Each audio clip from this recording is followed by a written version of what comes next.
I sold these little DIY kits for $8 a kit. $8 a kit. And literally $8 at a time, I paid my lease. Gosh. So what that taught me is you've got to really be in tune to what it is that people need and what people are looking for.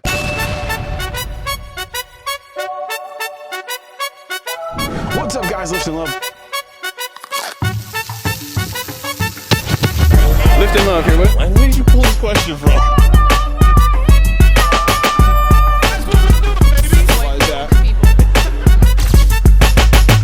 Lift Love, crochet, we out. What's up, guys, and welcome back to the Lifting Love podcast. You are awesome, and today's episode is brought to you by Lake Hickory Pub and Marina, where lake and life meet. If you haven't, make sure you go check them out. They're gracious enough to allow us to record our podcast here, so go show them some love. And also, if you haven't subscribed, 75% of you watching this right now are not subscribed, so you hit that button. Hit that button right there. It's somewhere. I think it's here. I think it's right there. But anyway, on to today's episode. Enough about me. We have an amazing guest today. Somebody who I've been dying to just have a conversation with because I feel like I don't know much about. It is the founder, the owner of Nailed It DIY. It is Miss Gina Bumgarner. Hey there. How are you? Well, I'm pretty stoked to be here as well. So yeah, I'm super excited. This is awesome. You do amazing things. So this is cool. Well, I appreciate that. You also do amazing things, as I'm really good at deflecting. I think it's so cool because you're such a community leader. Like, you're in downtown Hickory. So many people see your sign every day. So many people know what you guys do downtown. And it's so cool to finally have a sit down with you because you are one of the staple communities in this businesses in this community. Oh, and I think sweet. it's so cool to talk to the people behind those businesses and hear that story because I'm sure there's someone watching like myself who does not know a lot about you. Yeah. Well, I guarantee that. But I love being in downtown. I just can't imagine anywhere else that I would rather be. I just think downtown is so awesome. And there's just so many great small business owners in the downtown that I just personally have gotten to know and love and appreciate, what they do and what they bring to downtown. It's pretty cool. I think the coolest part is that, like, if you just walk by your shop, it kind of just looks like a small little, shop with some stuff in it. But then you walk in and you got the whole back with the workshops and then you have the splatter room. And it's just so cool, like, what that space has blossomed into and has become. It's super cool. But we'll talk about that business in a minute, which is incredible. But first, we'll talk about you and your story. So for the people who are watching who might not know who you are, who are you and what do you do?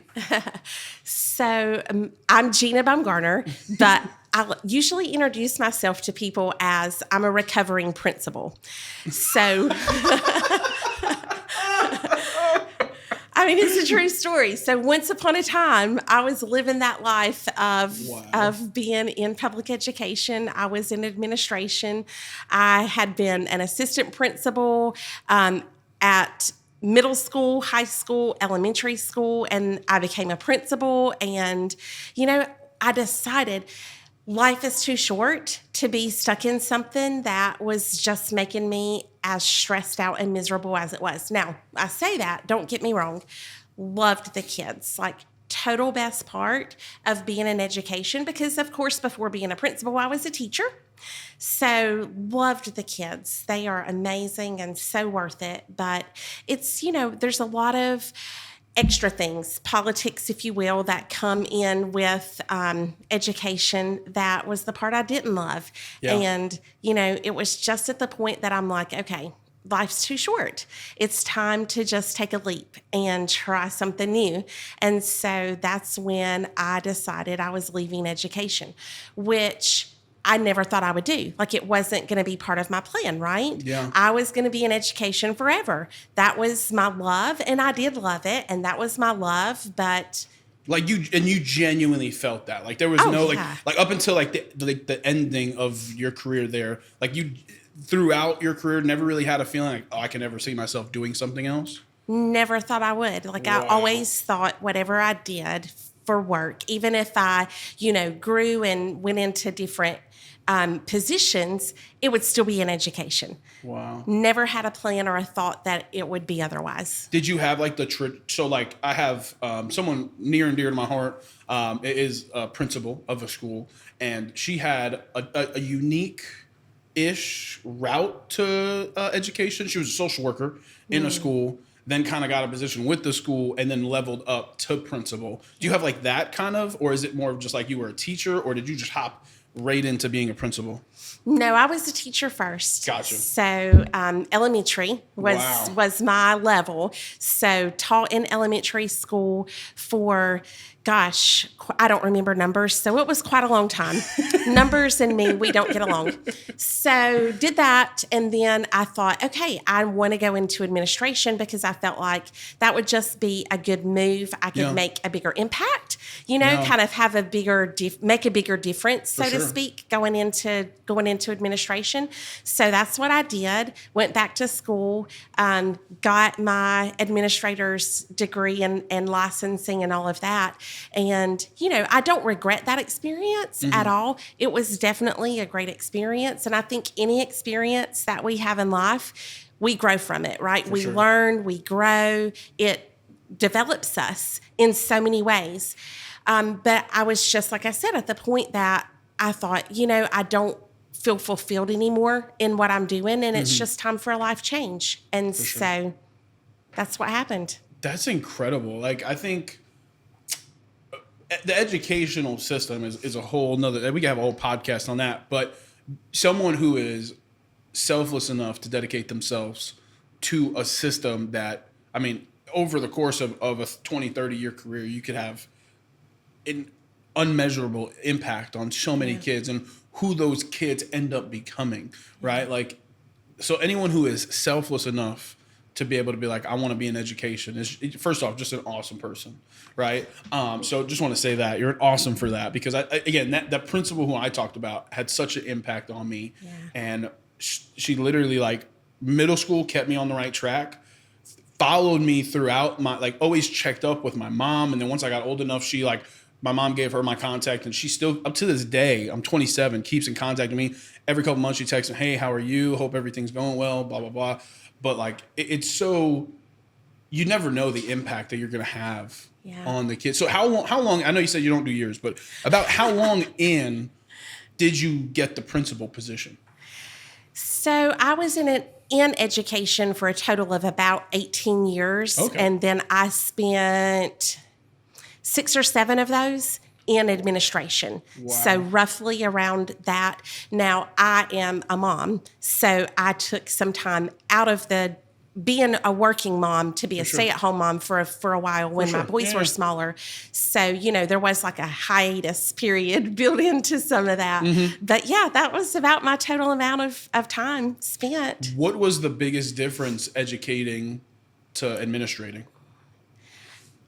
Well, the biggest difference was you don't spend as much time with kids, because now you're supervising teachers and you're handling parent concerns and all of that. So you get to see the kids, but it's just in a totally different way. And it was really good. There were lots of things that, I enjoyed getting to plan on a larger scale for things that we could do for the kids or help make them have a good experience at school. So that part was great, but I think that's the biggest change. Like, it's a lot more paperwork, a lot less time with the kids, which is, what education's for. It's for them.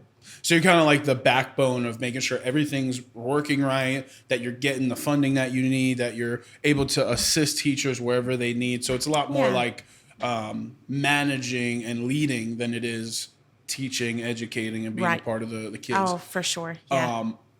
What were some of your biggest lessons as an educator?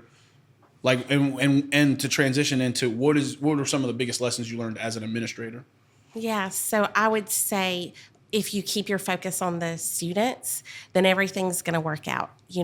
There's so much that can come at you and just pressure, especially these days with testing and test scores and, what those look like and getting graded by the state and, all of that. And are you a good school based on your students' test scores? Yeah. And I don't agree with that. I think you're a good school if you love kids. I think you're a good school if you put the students first and they matter before a test score matters. Yeah. So to me, that's the biggest lesson that translated really in both positions, right? As a teacher and as an administrator. But I felt like as an administrator, there was a lot more pressure on my shoulders in a lot of ways to have good test scores. And so you kind of become this person that has to think a lot about that. Yeah. And I just don't think that students are meant to be defined by what they do on a test. 100%. And then as an administrator, same kind of concept that you learned, or was there more like, because going from principal to entrepreneur, which we're going to talk about here in a minute, I mean, a lot of hustle and bustle, a lot of paperwork, which that one thing as a small business owner, paperwork is the worst thing ever, but it's a necessary evil. But what lessons in that do you feel transcribed over? Because as an educator, it's one thing, but as a principal, you're managing, you're leading, you're responsible for so much more. Just as like an entrepreneur, you're responsible for the store, for the revenue, tax returns, all this stuff. What, as an administrator, do you think helped you set yourself up for success as an entrepreneur? I would say just the ability to wear a lot of hats, because you wear a lot of hats in that role. And, you're the disciplinarian too for the students, which was definitely one of the least fun parts of the job. I don't love student discipline, but it's a necessary evil. For sure. So, partially that, but I think it's just the overall lesson is you've just got to recognize at the end of the day, they're still kids, they're people, and they're so malleable. Mm-hmm. And so, that translation becomes, okay, what's my focus to me? And in education, the focus is what's the most important thing for the kids? And then shifting that into small business owner life, my focus is always, well, what's the most important thing for our guests who walk through the doors of our studio, right? And whether they're coming in for a DIY experience or whether they're just coming in to say, what is this place? What do you do here? Yeah. Like, what is this? It's about them, Sure. So I feel like for me, it's always looking outward and thinking in this opportunity or in this experience that I am in, what's the best thing for the other person? Not like what's the best thing for me, because, obviously in small business ownership, at the end of the day, you're still dealing with numbers, right? In education, it was test scores. In small business ownership, it's your revenue, because that's your livelihood. Like, that's how I'm making money now. The bottom line. Bottom line. What do those numbers look like? So I still have to deal with numbers, even though I've never loved them. I like words more than numbers. Words are more of my friend. Numbers, But to me, though, it's about, if I focus on the other person, those numbers will come eventually, right? Yeah. Sales will happen. People will decide they want to come in for an experience. And that experience that they have is literally the most important thing.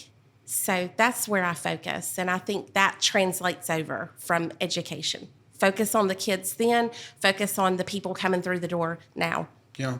How hard was it? Well, I'll take a step back. When did you know that your time as an administrator or just in education in general was coming to an end? And what did that kind of look like at first? Like, what were like some of the avenues you were thinking of? Was it straight into entrepreneurship like you are now, or did you kind of like tussle with a bunch of different ideas?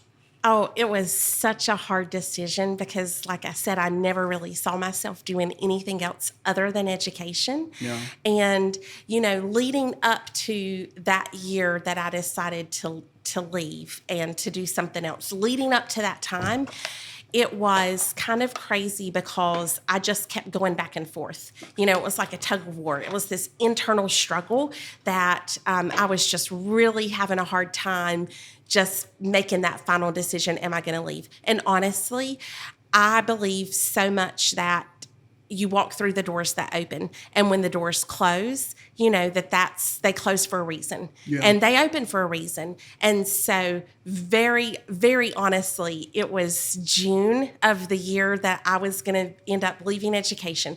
I went on an interview because I thought maybe I just need to like try a different school district, or just get a fresh change, and start somewhere else. And maybe that's what I need. So I went on an interview. Didn't get the job. Oh. And that was, for me, the decision. That's when I decided. And that job was also in education? It was also in education. Okay, yeah. It was another principal job that I'd interviewed for. Okay. So it was still a principal position. It was just in a different county, different school district. And so I went into that interview thinking, okay, if I get hired for this job, then I'm staying in education. If I don't get hired for this job, I'm leaving. So it was, and I'm telling you, no pun intended here, but I nailed that interview. I did. I nailed it. It was a great, great interview. I knew it. Like, you can just tell sometimes, right? You like, how do you get a better candidate than me? Right. That's what I'm saying. Like, how high of your hopes did you get up? Like, because there's a feeling after you crush it. I've had like 2 or 3 that I can actually remember and recall that I was like, I crushed that. Like, you feel this sense of like, just like confidence, and it's like such a morale booster. But like, so you didn't put any stock. You were kind of like, this is the decision for me. Is that how you did going into it? That's how I went into it. Wow. But like I said, I knew that it was an awesome interview. So I knew if I didn't get that position, it wasn't because of, something that I did in the interview, because it was a great one. So it was kind of easy in a sense to accept that I didn't get the position, because I knew it wasn't me. I did a great job in the interview. So it didn't feel like, it didn't feel hurtful. What it felt like was an answer to what I had been seeking. And truly, that's how I looked at it. I felt it was an answer. That door closed. And so the other door to move into being a small business owner opened. And that's just how I took it and viewed it. And that's how I moved forward.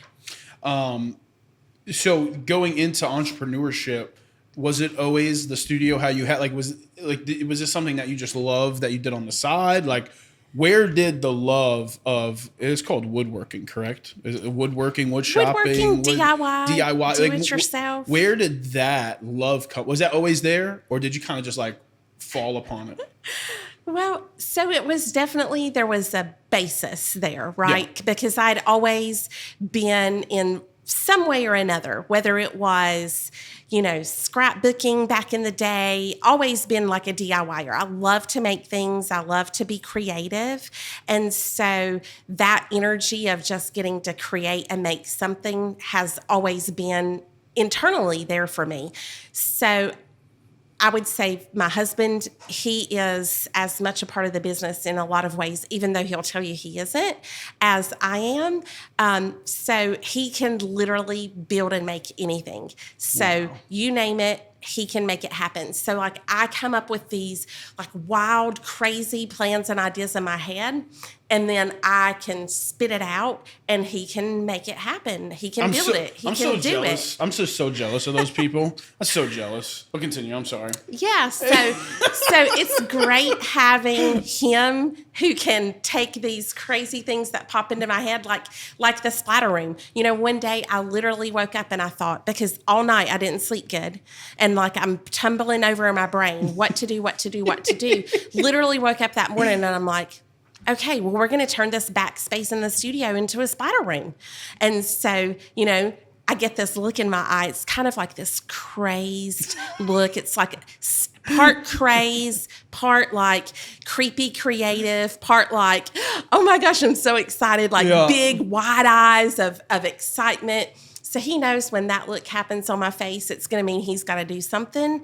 And so, I'm like, I want to make this into a splatter room. How do we do that so that, paint doesn't get splatter everywhere? Places that we don't want it to go, because that room was not really conducive as it was currently to become a splatter room. Yeah. But, it was my crazy idea, and he made it happen.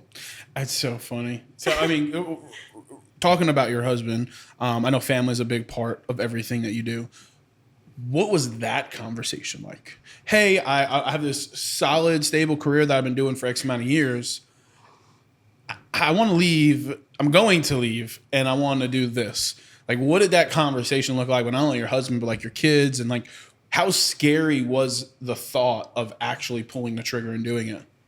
So it was terrifyingly scary to pull the trigger and do it. But the conversation was easy because he had been watching me for probably a solid year, maybe even longer, where I was just so unhappy. And it was kind of that situation where I was bringing all of that home, this just stress and this unhappiness and this just, it was just icky. And I was bringing all of it home. So I definitely wasn't bringing the best version of me home to my family. For sure. So that was hard, but he recognized that and saw too, I wasn't who I meant to be, and I just wasn't my normal self. So the conversation was honestly pretty easy because he, I think, was as ready for me to leave as I was, because he wanted to see me be the person that I'd always been instead of being this super stressed out, probably really hard to live with. He should honestly probably have a medal. I should make him one. Really hard to live with person. So I think he was as ready for it as I was, to be honest. Yeah. So it's so awesome. And how, if you mind talking about your husband a little bit, how long you guys been together? Like, what does that story look like? Yeah. So we have been married for 30 years. But hold on, you're only 35 years old. How does that work? I know, it's so crazy. This is why I don't like numbers. Math just never works. Yeah. I mean, don't let anybody tell you that it does. It just never works. No, so I was actually, we started dating my senior year of high school. He was in college. Wow. I was in high school. And I mean, honestly, I knew pretty early on, like, he's my person, That's so awesome. And I mean, being married for 30 years, it's really awesome. We have certainly had our fair share of arguments and stressful times and all of that, but I just would not want to do life with anybody else other than him. Like, he's just the best. That's so awesome. And it not only is having an amazing partner, one thing, but having kids as well. I know you have 3 kids. How important was it, and as someone who has an 8-week-old, as we're sitting down here, how important was it having kids, creating that family with this amazing person that you're absolutely in love with? Like, how did that help you grow as a person? Well, I tell people the best thing I've ever done in my life is to be a mom. Like, there is nothing that will ever surpass that. I love being a mom. I think it's the greatest thing in the whole world. It's the most satisfying, hard. It's not easy. You're a new daddy. Just wait, buckle up. Yeah. But it's so worth it. It's just so worth it because, now what we got to do was to raise these amazing children together and just watch them grow and, try to pour into them and help develop them. And now, my 2 oldest boys are adults, and which is so weird because I am 35. No, wait, maybe I'm 25. I don't know. Yeah. But to watch them and to just see them step into their purpose in life, I mean, it's just an amazing thing to be able to do with my husband and to just see them and watch them thrive and see them continue to, move forward in the world and become who they're meant to become. For sure. I think it's a cool thing too. Like, we were talking and you're like, well, I don't got a lot to do until the afternoon. I got to go pick up my daughter. It's like so cool that you have flexibility in your schedule now, whereas to like you didn't back when you were in education. You had to be at the building from certain time to a certain time. If there was a school event, if there was a disciplinary hearing, fill in the blank of all these things you had to do. Like, do you feel now more than ever you have the most flexibility in your schedule? Like, and you're able to be, I don't want to say more attentive, but like you're able to kind of like put your family first if there's things going on outside of business where it's like, I have the flexibility to do this before where I had to like ask permission or like do this in advance. Like, how does that flexibility feel? It's really great because, I do have certain store hours, right? Yeah. So kind of committed to try to stick to those so people can expect, like, if they show up and it's Saturday, we're there. But at the same time, like, if life happens, I can make that spur of the moment decision to, we're going to open late or we're going to close early or, I'm going to take this week off to go on vacation or whatever it needs to be. This past Saturday, our daughter had, oh my goodness.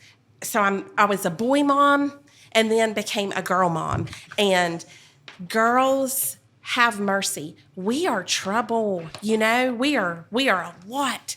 We are trouble. So being a girl mom is totally different than being a boy mom. But Easier, harder?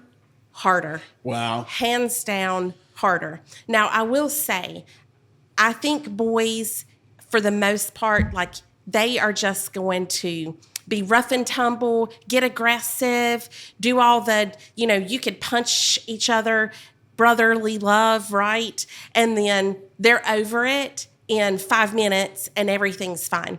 Girls, no, we harbor that stuff. Like we harbor that hurt. So it's definitely harder, but just the different activities that they do. So she's baton and had this twirling competition on Saturday. And I mean, it's like a whole new world stepping into that than the stuff I did as a boy mom. But, I was able to be away from the studio. I've got a great team that was there running everything. And so that's super gratifying as well, is to be able to build a team that you can depend on so that I can step away and go and be mom and do mom things.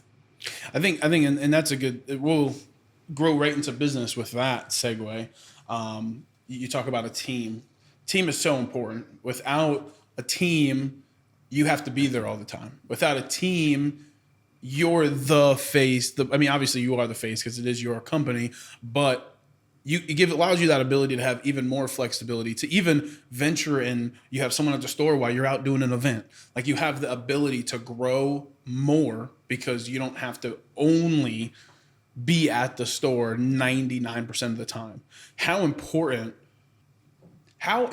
was it to build a team / how hard was it to build a team? So it's incredibly important for all the reasons you just said, right? Yeah. I mean, otherwise, like, you're married to the studio. And I still feel like I am in a lot of ways because, we're still growing. I mean, we're still young as a business, so we're still growing. And with those growing pains, there comes the need to be there because of varying reasons.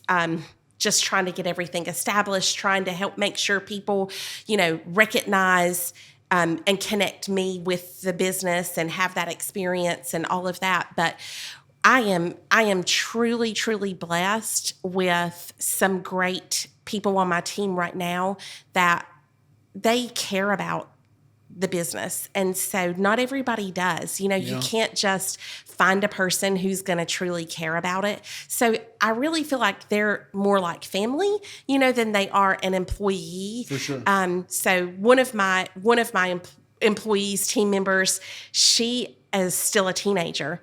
So, she works part-time, obviously, and evenings and weekends because she's in school. Yeah. But the cool thing about it is we do summer camps, and she started coming to my summer camps when I very first opened the studio, and she came every summer to my summer camps, and now she works there. And it's just being able to do something like that and watch her grow and develop and become this responsible. She was always responsible, but just watching her become this, super responsible person who could totally run that studio, for sure. If I needed her to, and has one day in a pinch. And so like, it's just awesome. Yeah. It's awesome. So let's go back to the beginning of Nailed It DIY. First off, the name. Where'd you get it? Was it something that just came? I'm always super fascinated about how people come up with their names. So like, for instance, Lifting Love. Me and my buddy were in the backyard during COVID. We were both talking about how much negativity there was in the news. And we were like, man, what if we did this thing where we're like lifting weights, but like we're not like lifting weights. That can't be the name of the channel. We're like, what are we lifting? It's just like, well, we're lifting people up. We're lifting love. And that's how the name came about. Literally just a spitball moment where we're just talking in the backyard. So I'm always genuinely curious how people come up with the name for their business. So where did Nailed It DIY come in? Yeah, so we're actually a really small franchise. So I did not create the name myself. But, it was kind of at that time when I'm like deciding, do I need to leave education? What would I do? Like, what would I do if I left? What do you do when you've got an education degree other than teach people things, right? For sure. So what am I going to do? So basically, I'm just like Googling, what can I do with my life? Help me, Google. ChatGPT. Give me a plan. ChatGPT wasn't really a thing then, but if it was, I probably could have used it. I use that thing. It's so worth the $20 a month I spend. I use way more than $20 a month on that thing, but go ahead. So I'm basically Googling, what can I do with my life? And then... Hey, Google, what can I do with my life? Help me. What was the first thing that popped up? I don't even remember. I don't. You should have made a video about it. It would have been hilarious to see the results. Oh, that would have been good too. It's too bad I didn't at least screenshot it or something. Yeah. But anyway, so I found this little Nailed It DIY studio. It was in South Carolina, and I'm like, that's really cool. Like, I want to do that. I could do that with my life. What if I did that? So I reached out to the business owners, and I'm like, hey, my name is Gina, and I really think I would like to own this business. And so do you want to be my friend? It was pretty much about that awkward, like the message that I sent. Wow. It was super awkward. Wow. But I reached out to them, and I'm like, have you ever thought about franchising? Because I want to own this business. Yeah. And so, they sent this really nice message back that was kind of like, well, we have thought about it, maybe, kind of, sort of, but, it's not really something that we're doing right now. So, thanks, Gina. And I'm like, well, that's too bad. But that little seed was planted, and eventually they did franchise. Wow. And they reached out to me, and they're like, okay, well, we did it. Do you want to talk? And I'm like, full-on panic. I don't know. Do I want to talk? I'm not sure that I do. So does it work? The only thing franchise I can think of is like a car wash or like a McDonald's or something like this. Is it like kind of the same process, or is it like a little smaller? I mean, it's definitely the same process, certainly a lot smaller, right? But I decided, okay, I might as well go and meet them. Like, I sent this awkward message, a long time ago. Let's be friends. I should at least do that. Yeah. So I did take the drive down to South Carolina and totally fell in love. And I'm like, I could do this, right? This could be what I do with my life. And that's kind of how it got started. And then obviously you live in Hickory. Yeah. So what does that process look like? Okay, you get the franchise, you guys figured all the stuff out, you pay for it, however that worked. Now it's like, oh crap, I gotta find a space. So how did that hunt go, and what was that process like? Well, I knew I wanted to be in downtown, just because I love downtown Hickory. It's just awesome. Amazing. So I honestly, months before, had already thought, okay, if I had a business, this is the space it would be in. And so the space, I already sort of stalked it out and kind of knew I could have a business in here. Yeah. And so it was really way easier than probably it should have been. I don't know. It just felt like this super easy thing to just fall into in some ways. But because my husband can build anything, he built out the studio. So everything looks incredible. If you haven't been, it looks incredible. Go check it out. Sorry. No, thanks for that.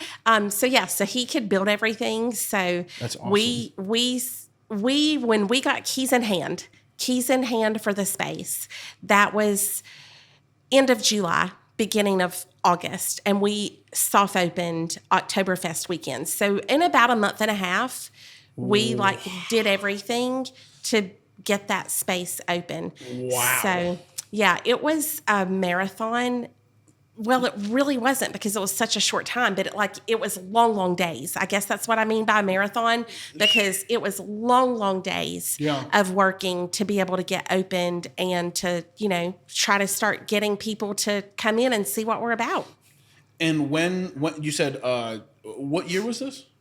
So this was in 2018. And oh, wow. Yeah. Okay. Yep. So this year will be 7 years. Hold on.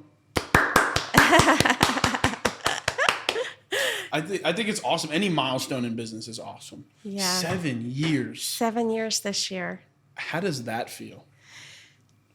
It feels amazing, and it feels like a blink. It's like when you birth a business, to me, it's like having a kid, right? Like, this is your baby. And so they grow up so fast. And so I can't believe I'm 7 years almost into the business. And at the same time, it feels like I literally just opened the door yesterday. So it's kind of that same sort of feeling like, wow, this is crazy that I've been here this long. And I just did this yesterday. Like, do I even know what I'm doing yet? When you first got into it, did you even see 7 years down the line?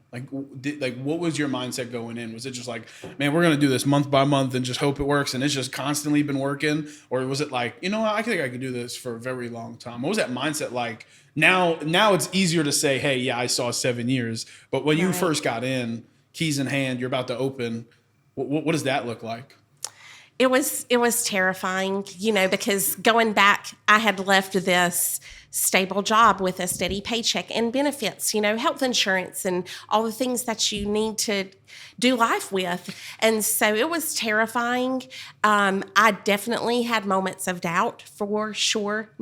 Hands down, still do to this day. I think that's the thing about, no matter where you are in your journey, doubt is always something that can come knocking at the door. And so I think over the course of getting to almost 7 years, is part of that is the ability to be able to say, you know what, I'm just going to go for it anyway, right? That's what being an entrepreneur and having that mindset is about. 100%. This could completely fail.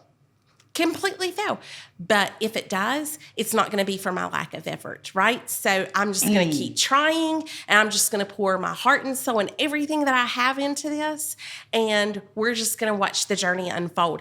And I think that's kind of where I had to approach it, because did I see myself being 7 years in? Yes and no. Like, I did, but at the same time, I knew that there was no guarantee, right? You can open a business, you can do all the things right, and there is no guarantee that you're going to hit any milestone, that you're going to make it to a year, 5 years, 7 years, 10 years. There's no guarantee. So I think you're going to get out of something what you're willing to put into it. And I've always been willing to put in everything that I've got. Like, I'm going to leave it all on the table. And if it fails, it's not going to be from lack of trying. I think that's such a good point for other entrepreneurs out there. It's like one of my favorite quotes, and I heard it on another podcast. You can't fail if you don't quit. Yeah, that's good. You can't fail, because if you keep working, if you're putting that effort in, you're still putting something towards the business. It's one of my favorite quotes. It's like, you can't fail if you don't quit. Because a lot of people, I feel like a lot of their growth, and I know for me it was for a long time, like I didn't fully invest in Lifting Love until actually moving out here. I was working 3 jobs in New York. It was a whole thing, but once I was able to put that extra effort in, because I had some more time, is really when things started to kind of turn around. Yeah. And I think for so many people, instead of harping on those negatives, on the little things that I bet you had the little things 7 years ago when you first opened that you don't even think of anymore. Right. And I think if a lot of people spent less time focusing on the little things that won't matter in 6 months to a year, and focus on that big picture, like you're saying, you got the keys, and it's just like, maybe I could do this, maybe I can't, but we're going to find out. And like you said, you're going to put every amount of effort you can, because the last thing this business is going to fail, or the reason this business is going to fail, is because of you not putting enough effort in. Yeah. So I think, and it was funny enough, the podcast before this, we were talking about balance. You know, it was a lot of, there's a million things going on all the time, especially as an entrepreneur. Not only are you an entrepreneur, you're a wife, you're a mother, you're a role model, you're a community leader, you're doing all these different things. You're out in the community, you're doing stuff with the chamber, all this different stuff. You have so many hats that you wear. What does that balance look like for you now compared to when you first started? Because it must have been like an avalanche coming down when you first started. What does that look like now compared to when you first started? I think it's the same sort of juggle, to be honest. Really? You know, I do, because it's just different things that I'm juggling now. I'm just juggling it different things. Yeah. But I think you've got to be able to figure out, okay, what are the fundamental things that are the most important to me, and prioritize those first. So my family is going to be most important over, anything else that I'm doing, business, community, whatever wise. And then you decide that alignment. So what's going to be next? And one of the things for me that is going to fall next on that is being a part of my community. I just think that's so critical to just living a good life. I mean, forget the business side, right? Yeah. I mean, of course, we all have, ulterior motives if we're going out to a networking event. I mean, but I think you have to just say, what's most important for me is to be a part of my community and find out, how do I contribute? Like, where do I fit in with what I'm doing into this space of our community? And then just focus on that. And that's what I've really tried to do. So as far as the balance, like, it's less about, some of those little things that, like you said, truly don't mean anything at the end of the day. And it's more big picture. So deciding, these are my priorities. These are the things that I want to have in my life and that I want to put out in life. And then think, okay, now what does that look like? And go from there. 100%. I think it's, and you talked about it too, like, community is so important, business aside, but like being in Hickory and seeing the growth and investment in Hickory.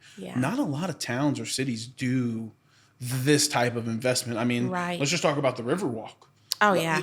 Connecting Gorgeous. So many, like, you're basically making a big loop that anybody, anywhere in the city can get to anywhere, on that trail. And it's super impactful. It's going to be able to bring more people out. It's an attraction, but also you're investing in improving the community that you live in, because now you're giving people something to do. It's not like they're not investing. I think it's cool. Even like, look at downtown. I mean, downtown 10 years ago looks very different. I only know the downtown now because, this is my third year here. But I saw pictures of what it used to look like. Rough. Yeah. But now look at downtown, like, and you're at a perfect spot because you're right there. I mean, having a downtown in any city is super essential, right? Like, you can even look at like what Newton's doing with all the construction, but for Hickory specifically, you're in a dream spot for a lot of business owners, especially people who need foot traffic like yourself. Yeah, it really is. And, I just feel honored to be able to have some small contribution to that. I really do. I do. I feel like it's so important to think about that big picture and what is everybody's experience look like, and how do I add to that? 100%. So I just feel honored to be able to be a part of it. Some days literally I'll park my car and be walking to come into the studio. Usually it's pretty early in the morning because I'll just drop Sophia off at school and come straight to the studio. So, I'm getting there by 8:30 in the morning, and I will literally just walk up and think, God, I need to pinch myself. Like, how is this even real? I just feel so honored that I'm able to do that and that I get to be a part of that. Because, a big event like Oktoberfest happens. Not only are people from the community coming out and seeing your sign, but like people from there are people from literally all over that come to an event like Oktoberfest. Yeah. You got people from hours away. I think I met someone from like 4 hours away that drove there and stayed in Hickory for the weekend. I do some content out there. I do interviews and stuff like that. So I was just meeting people. Sure. But it's so cool to be in such a thriving downtown, right? Like there's always something going on downtown. And if there's not, there's something tentative to happen in the upcoming days or weeks, right? Like I think the biggest event besides the parade is Oktoberfest that happens down. Like there's so many people that are coming down there. That's got to be awesome for you. How did you get that space? How does that space become available? Because you think that'd be, once somebody gets it, I mean, you're locking that down for as long as possible. Yeah. So it's actually our second location.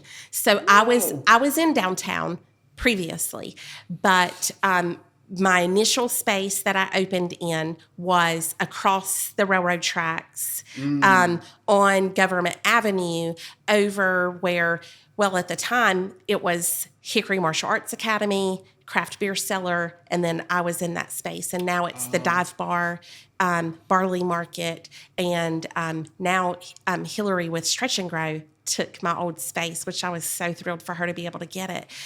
So I was there initially and had been there for 3.5 years, and I was in like extensions on my lease, and I just had my eyes and ears open because I really wanted to be on the square itself. Yeah. And so I had a really great commercial realtor who was helping me to, maybe find another space. And we had looked at spaces that weren't just right in the core of downtown, and it just didn't feel right. Like everything that we had looked at or thought about, it just didn't feel right. And then lo and behold, you're right, those spaces don't come off available that often.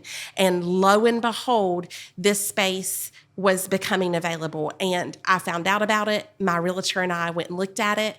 We walked in to look at the space, and I said to her, okay, here's the deal. Okay, here's the situation. Hear me out. Here's the plan, okay? I'm like, when we walk into this space, unless something super crazy happens when we're inside, I want to walk out with it being mine. Like, that's the plan. You were unless it was something crazy, unless it was like the roof is leaking, like something drastic, you're like, this is mine. Absolutely. Wow. Like, met her on the sidewalk, told her that. I'm like, I want to walk out with it mine. Like, that's the goal. That's what we're trying to make happen. And we did. We made it happen. And I was over the moon about it. Because if you think about it, a lot of people are like, oh, well, it's just over the the railroad tracks. It's like, that's a huge missed opportunity because it is one big square. But when people come, they're coming for the sales, and no offense to like the dive bar, the businesses over there, but it's like that extra 100 feet, 200 feet that people have to walk business wise is killer. Yeah. Unless you're seeking that place. Yep. The natural just traffic of the sales on the square is awesome. Especially when those bigger events come into town, because a majority of what's happening is right. It's a very small portion of that, where people are actually a lot of the foot traffic's in that area. Oh yeah. So that must have been just. What did it feel like getting that? I was thrilled, overjoyed, so excited about it. I mean, it was a pinch me moment. Totally was a pinch me moment. But you're so right, because people did not walk over there. And so I'm a business that really needs foot traffic, and not every business model is going to suffer from a lack of foot traffic, right? But mine did. So being able to move, we literally deconstructed the old studio and reconstructed the new studio in 2 weeks. Did it in 2 weeks and opened in that space in October. There's just something about October for me, I guess. I'm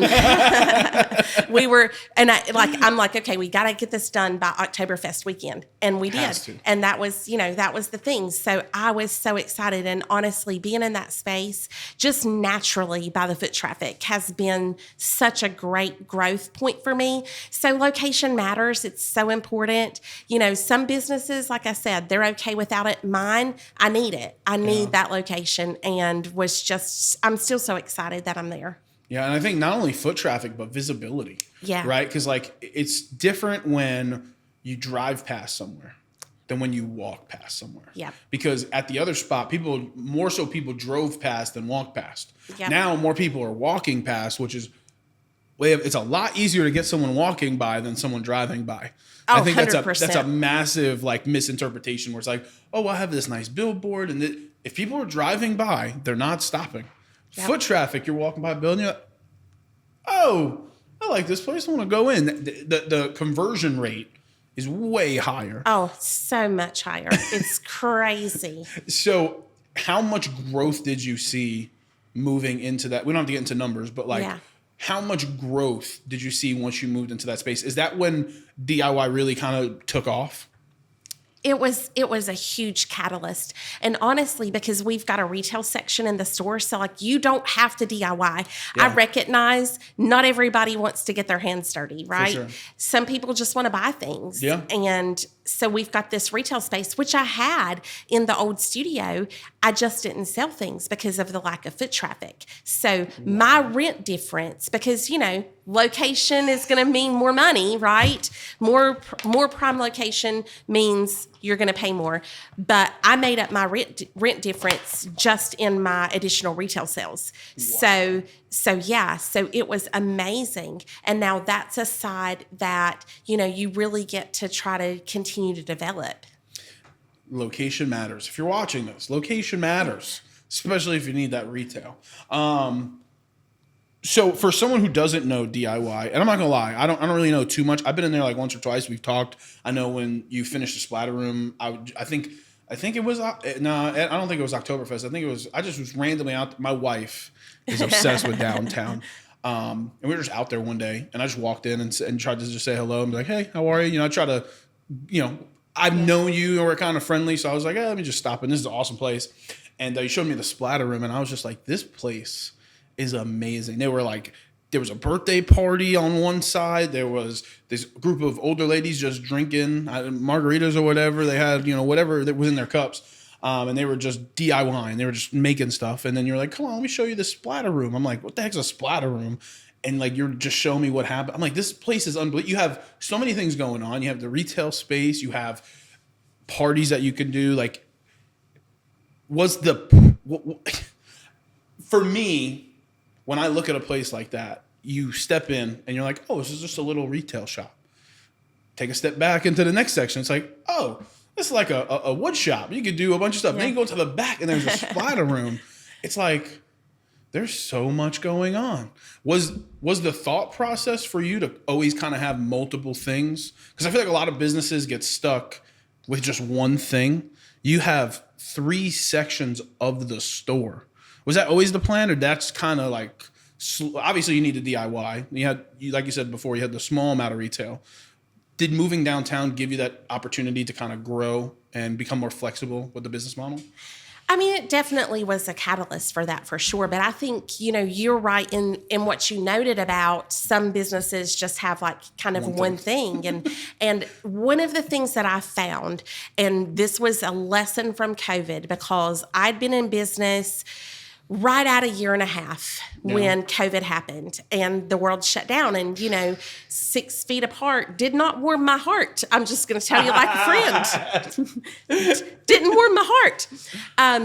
When your business is about gathering and the world says, don't gather, stay away, like that's a struggle. And so that was one of the first really big pivots that had to happen, because I still had a lease to pay.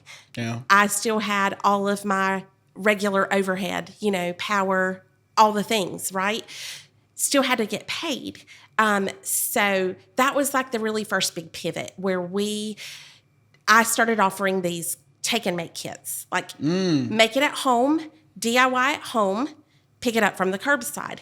And so, people would order. I would package it up in a to-go kit, paint, everything you needed to do that little kit at home, and run it out and, put it on the curb for people when they came to pick up.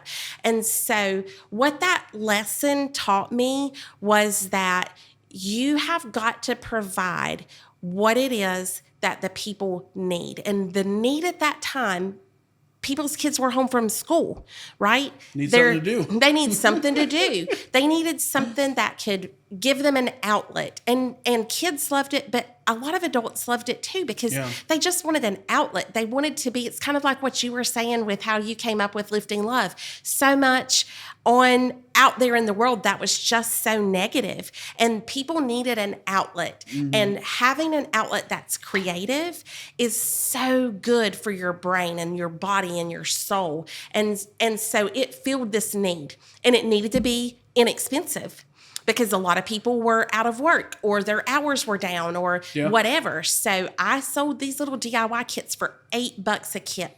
Wow. $8 a kit. And literally $8 at a time, I paid my lease. Gosh. So what that taught me is you've got to really be in tuned to what it is that people need and what people are looking for. And so that's one of the things that I've always strived to continue to do, is to find new, innovative, creative pieces that I can bring into the studio to give someone an experience that's going to meet a need, right? Wow. So that's a constant for me. I'm always adding and always looking and always thinking about what is it that I can provide for people that they can come in and have this really amazing experience that, they can't get anywhere else. And so with that, one of the things that I love to do is to do partner events with other small business owners for a variety of reasons. One, I feel like rising tides float ships, right? So if I am supporting other small businesses that are right in our community that just, also are like me out there just trying to make sure people know I exist and know my name and what you can come and do, it just feels good. First of all, to support other small business owners, and that's just a way that I can do that. But it provides this really unique experience. When I partner with someone who's bringing in their charcuterie and teaching people how to make charcuterie, right? That's just DIY on a slightly flipped script, right? I'm DIYing this amazing charcuterie board that someone who has this business, Jessica at Simply Jamming Boards, we've done a lot of events together. She can come in and she can showcase her business, and it helps her and it promotes her. And so it's all about, what can I do to provide these experiences in the community and to meet the need today, because our needs today are not the same as they were during COVID, right? And when COVID happened, the need was something to do at home. And today we've got different needs. And so people are always looking to find that. And I feel like I am always looking for, how do I provide that for you? What a crazy flip for COVID. I mean, I still can't believe it's been 5 years. That's the most wild thing ever. But for you to flip the page and do something like that was completely out of the ordinary for you. You weren't like, that wasn't a major business plan, like in the business plan before, but you kind of just, hey, like out of necessity for paying bills, like we need to do something. Not only that, but it also brought something of value to the community. So for someone who has never been to DIY, I'm going to talk to people who maybe live under a rock because they've never been to your amazing store. You got to get to the store. What can somebody expect going into DIY for their first time? So I think the first thing that someone needs to expect is that you are going to be treated like family when you come in. If you are there to create or just to even see, what is this place about, right? We are going to treat you well. That is hands down the most important thing to me, is that people are going to be treated well when they come in. Now, some people are all gung-ho, right? They're like, oh, I love to make things. I love to paint. I'm so crafty. And then you've got other people who are like, I'm not creative. I can't do this. This scares me. Yeah. And so we're about empowering people to recognize you can do this, right? You can step outside of your comfort zone and you can do this and you can make it look good and you can create this thing and have this experience that's going to be rewarding. 100%. And so that's what we're about. It doesn't matter if it's a child. It doesn't matter if it's an adult.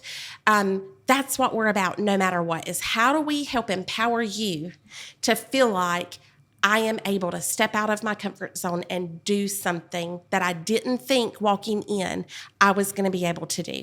And if we can accomplish that, like that's what it's all about, right? For somebody to look at what they made and say, I can't believe I did this. Like, I didn't think I was going to be able to. This looks so good. 100%. And to watch that joy that they get from it, God, it's just awesome. It brings me joy.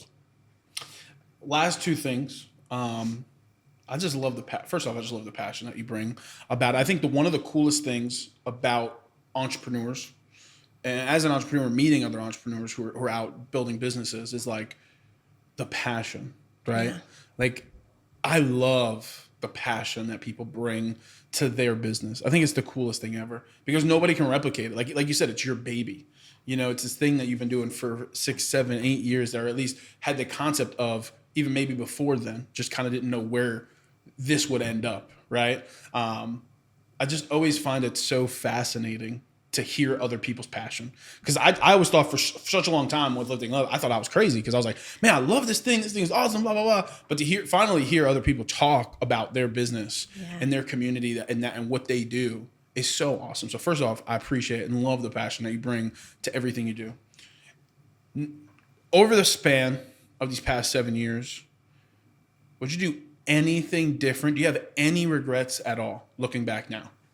There's not a regret. No, there's not a regret. I'm just, again, still honored. It's still like some days I wake up and I just really need to pinch myself. Like, I just can't even believe that I am getting the opportunity to be able to do this and to bring, this DIY experience to Hickory. I love it. It's certainly had its challenges for sure, but I wouldn't change it because I feel like it has done so much to develop me and shape me as a person and to help me to grow and become the person that I am 7 years down the road from where I was when all of this started. Like, I wouldn't trade any of that because I've learned so much from this experience. It's hard. I could do a whole podcast just on that. Like, the DIY podcast coming soon.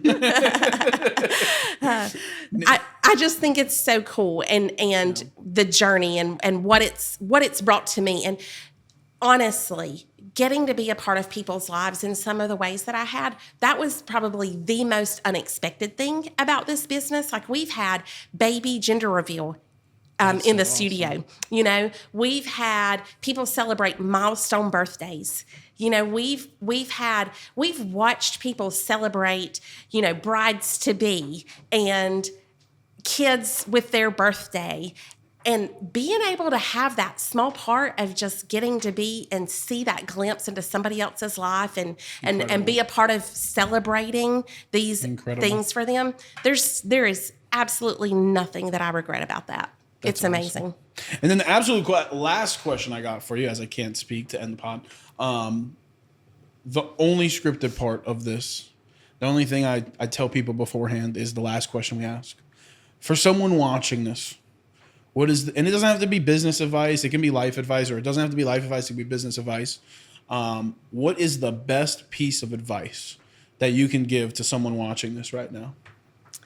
So for me, that's going to be that you have something to bring and you've got something to offer as an individual. I believe that about every single person. We all have something to bring and to offer into this world.